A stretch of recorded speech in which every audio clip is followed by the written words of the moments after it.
Tembe wati le ulusul fabilu te lo join ta le oliva se usa ya enoke ya peano fayat. Tatu tali ia le tatu polklame ia le tatu Vailima. Ia nano fa emo tua ni tauna inisi vai. Ia le tatu tonga le se ya enoke le tatu company. Te loa ia le la ala fo te fa Talofa enoke. Ia mal watu ilo matatu sili. Ia na mata le tala no ale winga inisi o tatu fa la loa. Alo ia le tatu company. Ia fa Talofa tu malengang fa lo malo le usul le tau enoke.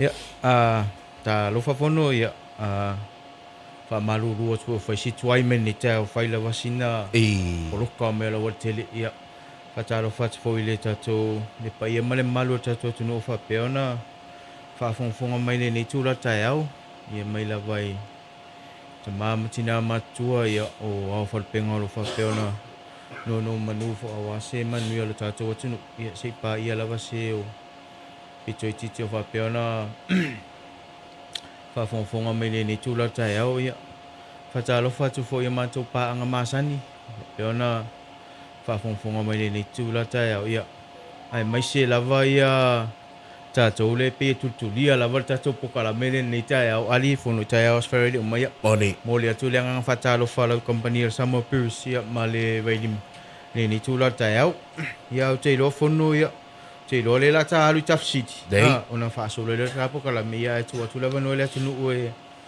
e tali me ia wa fo isina pusa pa inu wale to ona ila sa ia male weekend le ia o le tatu sinimomo ta o mai ni flavor se lua le ka ko curry juice pe ona mato o tatu juice e pe mo te tau longo la vai tatu pokala me ia so friday ia ta o mai la ni flavor se lua le tatu curry juice o le tatu sililona lua e fia ia mililita tatu pao 8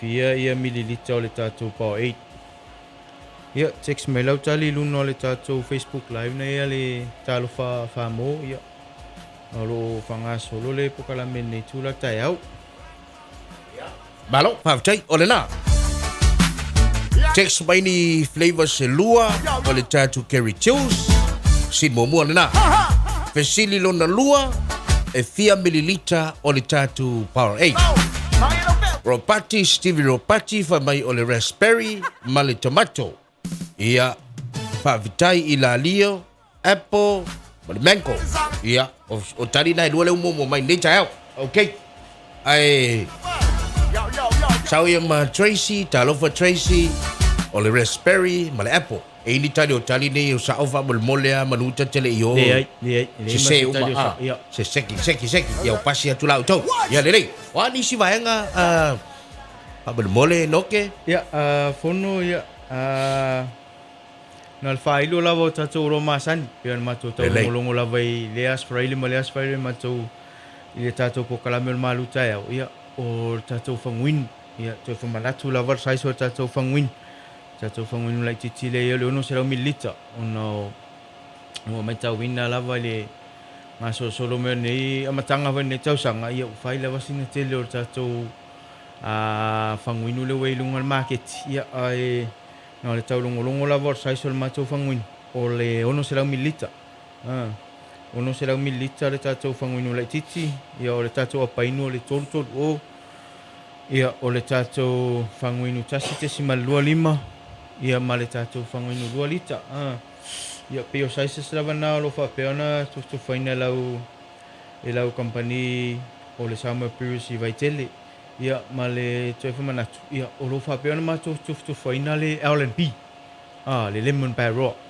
o le paule sai le mo te tu faina te mine o le total o te mai fangu lai titi ia o le maua mai ia le tamala po ale mau le tele na mau ni usila ia te se isa se taimi isa se aso ia te tiro pu lenga male ia pen faiona market mai fo le tatu fanula po ana ia ai pe yo le pauna le sai se o matu tu faina le te mine yo tatu L&B tele vo ina fia inisio o se tatu atunu ile tatu fangwinu le L&B Ia mai se lava lau malanga mai le Australia New Zealand wai pe ina le o tele le tatou whangula po ale o le tatou LNP.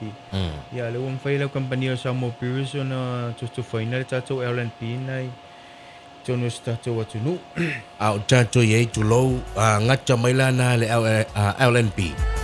Le anga si wha te a toa Josephine sa ili sua o le fesili lona lua 5 se lau kalama. Ia Se. Ropati, Stevie Ropati, fesili mua raspberry ma le pineapple. ia. Maima whaasami orange and pineapple. I mean orange and apple. Ia ngā lau sa or kalinga le Maima. ia orange man apple.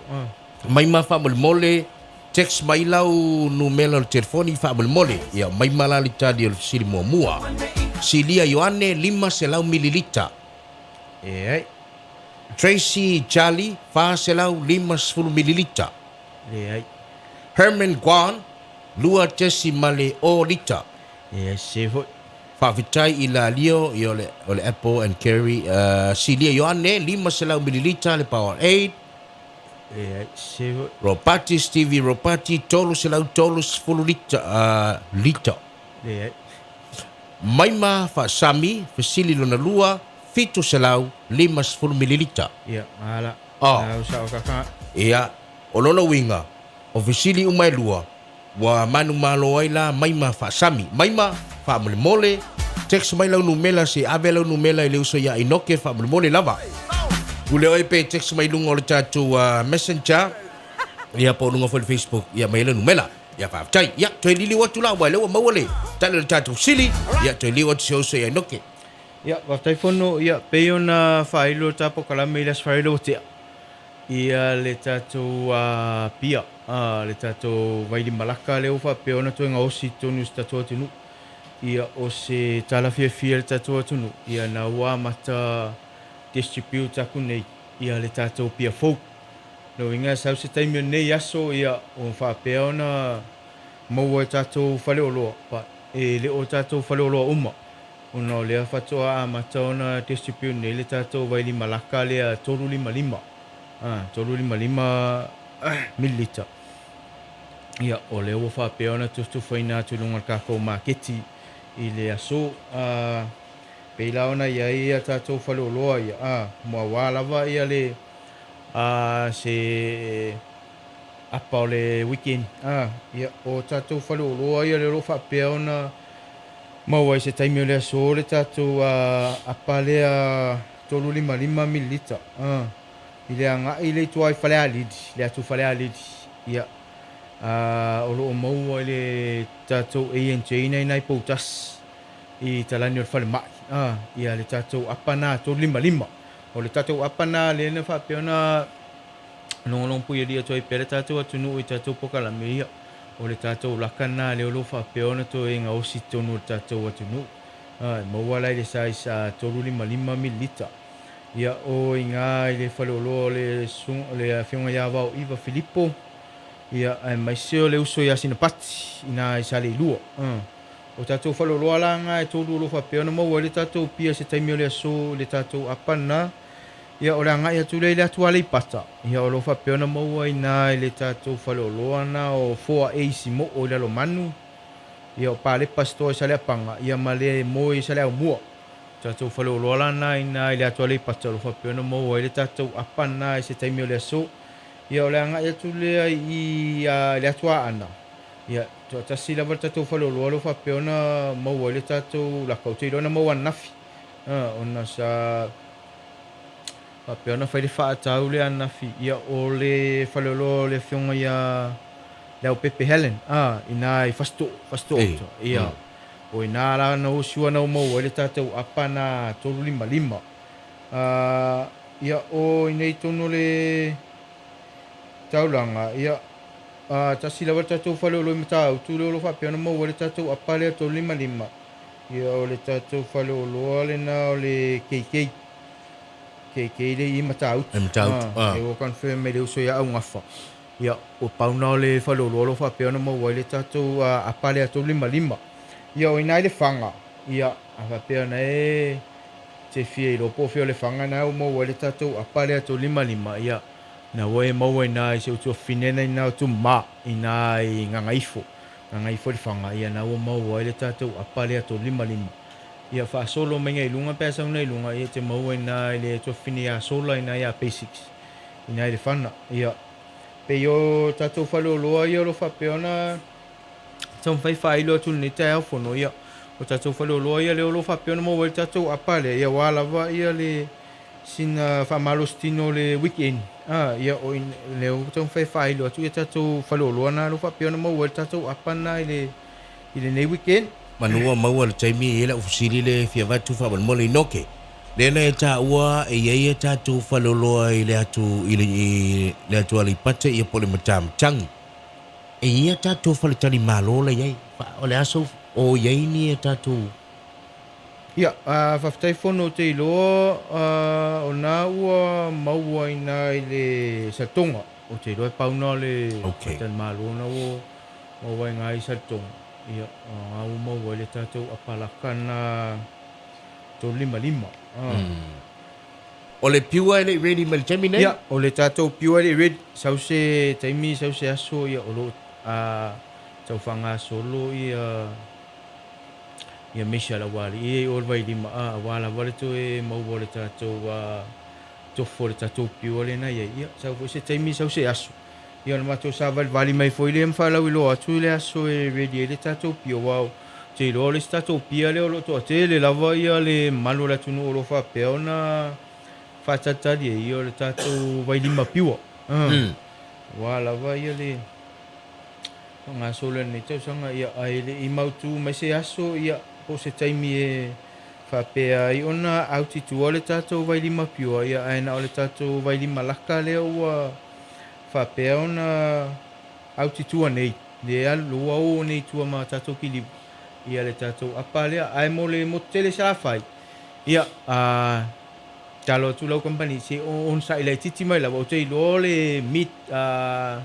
February o atu le tātou Vailima laka le atu lima wa i le tātou motele sa fai e so tu lava ia le sunga ia le ia lo fa peona tu faina le tātou fanguinu ia ma so tātou pia ina le motele sa fai te loa ia o le whaanga solonga step by step lava ia oai o le sa tau kope mumua le tātou stock o le tātou export ia le lau wan watu le export ia le fu watu mawhai ina ia tau whai atu foi ia leanga ele titi ni mea mana umia tau whai atu le tātou laka e whapena fu ila le tātou piua ngawinga le wo ol whaanga solonga i le tātou laka ia e mane ia le saunanga i noke o se taimi ia ono o atu foi le wai wha solo a whapena le whainga ai o e te pole e o atu ale le piua i ua au